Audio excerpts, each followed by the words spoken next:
이 세미나에서는 안 다뤘던 것 같고, 형상, 죄, 고통, 마음, 성경, 모범, 역사, 변화, 교회의 변화, 이렇게까지 성경, 모범, 역사, 교회의 변화. 그래서 말씀, 성경, 모범, 역사, 교회를 통한 변화.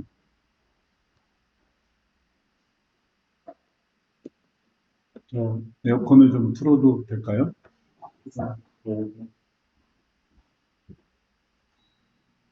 오후 되니까 날씨가 좀 더워. 그래서 이 중에 5, 6, 7장에 대한 거니까 말씀, 그다음에 모범, 역사 이렇게 생각해서 과제를 한번 보죠.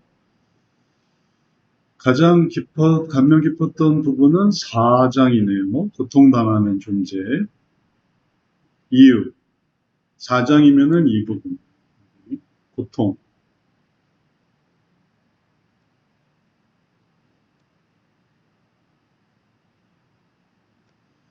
실제로 삶에서 만난 현실의 고통은 특수한 상황에서만 찾아오는 것이 아니다. 살다 보면 누구나 만날 수 있는 삶의 일부이다. 그 현실에서 고통의 원인을 찾는 일은 괴로운 일이 되기도 하고, 고통은 자신의 죄 때문에 찾아오기도 하고, 다른 사람의 잘못으로 고통 상황이 되기도 하고, 우주적 하나님의 계획 때문에 우리가 이해하지 못하는 상황에서 나타나기도 합니다. 같은 유혹으로 실패했을 때에도 죄와 함께 고통은 어김없이 찾아옵니다. 현재의 고통을 올바로 이해하는 것이 중요하다는 강의 내용은 고통을 이해하고 분석하는 데 새로운 눈을 뜨게 해줬다. 자신과 타인 그리고 하나님에 대한 이해, 사탄에 대한 이해가 올바로 되었을 때 선한 결과를 얻는다는 것에 깊이 공감한 진정한 회개와 용서, 화합과 승리, 그리고 마침내 그리스도의 장성한 분량에까지 성숙하게 하는 고통 속에서 은혜를 누리게 되는 사실을 깨닫는다. 그런데 고통에 대한 이해가 잘못되면 악한 어두운 결과를 얻게 될 것이다. 강팍한 마음으로 자신과 타인에 대한 분노와 복수심을 만들게 되고 이는 더 큰 고통과 죄악이 확장되어 삶의 발걸음이 실패, 실족을 반복하고 신앙과 인격의 퇴보를 보게 될 것이다. 왜 현재 고통에 대한 이해가 잘못되는 경우가 생기는가에 대한 강의 내용은 내가 삶에서 만나는 고통을 이해하는 데 큰 도움이 된다. 나는 옳고 타인이 잘못되었다고 자기중심적이고 선입견적인 확신이 고통에 대한 원만한 이해를 방해하는 내적 요소임을 발견하게 되었다. 고통의 시작은 이해가 안 될 때부터 감정의 문제로 그리고 몸의 문제로 확대되는 사실을 배우게 되었다. 고통의 시간을 방치하거나 억제하면 더 깊은 감정의 문제와 육체의 병으로 나타나게 되고 반대로 고통의 시간을 잘 이해하고 성경적인 관점에서 잘 붙들어줄 때 영적 성장이 된다는 사실도 새로운 배움이 되었다. 상담자의 자세도 중요하다. 상담자는 인간의 고통을 잘 이해하고 긍휼히 여겨야 되며 고통에 대해 하나님의 말씀을 위로하고 동참해야 이 상담자와 소통할 수 있다. 온전히 하나님을 의지한 자세는 상담자에게서 매우 중요한 내면의 요소임을 배운다. 그래서 아주 잘 쓰셨죠. 그래서 일단 추천 한번 드리고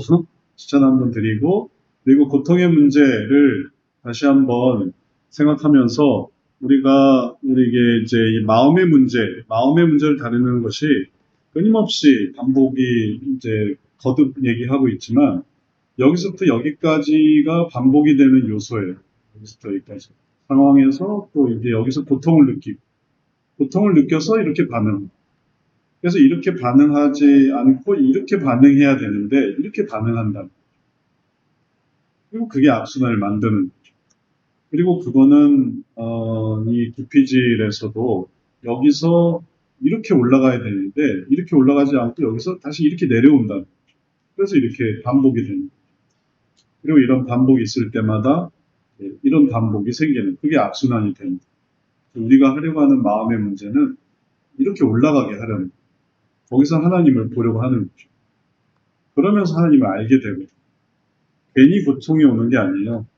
고통이 오는 이유가 결국은 하나님께서 우리를 이리로 인도하시는 그런 과정입니다. 이렇게 오도록.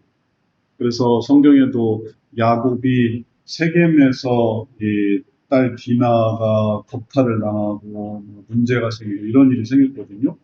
엄청난 고통이죠. 근데 그런 고통 속에서 그가 했던 방식은 뭐냐면은 이 하나님께로 가는 거였어요. 베델로 올라가는 거였어요. 그러니까 그게 마음의 문제라는 거예요. 우리가 계속 말하는 마음의 문제는 사실 되게 반복적인 거예요. 단순하기도 한 거예요. 어떻게 올릴 것이냐라는 마음을 어떻게 올릴 것이냐. 그 사람의 마음은 계속 내려가고 계속 반복되고 있기 때문에 마음이 뻔해요. 그 마음이 뭐 어려우면 어렵지만 뭐 하여튼 가능한 쉽게 설명을 드려서 쉬운 마음은 뭐냐면 계속 반복되는 계속 도피질해서 계속 뱅뱅뱅뱅 도는 계속 여기서 이렇게 반응해 버리는 그런 욕구 때문에 고통 때문에 이렇게 가는 거예요. 그게 아니라 고통 때문에 이렇게 한번 가봐라 라는 이게 하나님이면 신앙이고 아니면 하나님의 그 일반 은총이면은 역시 그것도 선순환을 이루거든요. 하나님의 일반 은총. 꼭 십자가가 아니더라도 십자가의 은혜에 따른 것으로 가면은 이제 갈 수가 있어요. 그러면은 네, 이런 변화가 생기는 거죠. 근데 대신 십자가면은 여기에 하나님이 계시는 거고, 그래서 그 사람은 구원에 이르는 거고, 십자가가 아니더라도 하나님께서 이런 생각을 하게 하면 그 고통을 벗어날 길을 열어주시는 예수님께서 문둥병자를 고쳐주실 때도 10명이 문둥병자 고쳐주실 때 한 사람은 돌아왔고 그는 구원받았다고 했어요. 그러니까 나머지 9명은 구원과 상관없지만 그래도 문둥병자는 고쳐주십니다. 그래서 마음의 문제를 이렇게 고쳐줍니다. 그래서 우리가 불신자도 이렇게 상담을 해주는 거죠. 그에게 이런 구체적인 요소가 있습니다. 신앙적인 요소가 아니다 하더라도 믿는 사람한테 신앙적인 요소지만 안 믿는 사람한테는 더 상위의 요소가 있습니다. 역시 신앙적인 실천도 있고 그렇지 않고 더 좋은 실천도 있고 그런 것들을 해주려고 하는 거예요. 그래서 고통에서 이렇게 맴도는 삶이 아니라 올라가는 삶을 이해하게 되었다. 그러면 이제 우리 배웠으니까 그리고 또 이런 소감을 통해서 다시 한번 자각하게 되는 거죠. 자, 이제 첫 번째 과제 함께 봤는데 여기에 대해서 피드백을 함께 얘기 나눠봅시다. 일단 온라인부터 먼저 해볼까요? 차진숙 사모님 한 말씀 해주시겠어요?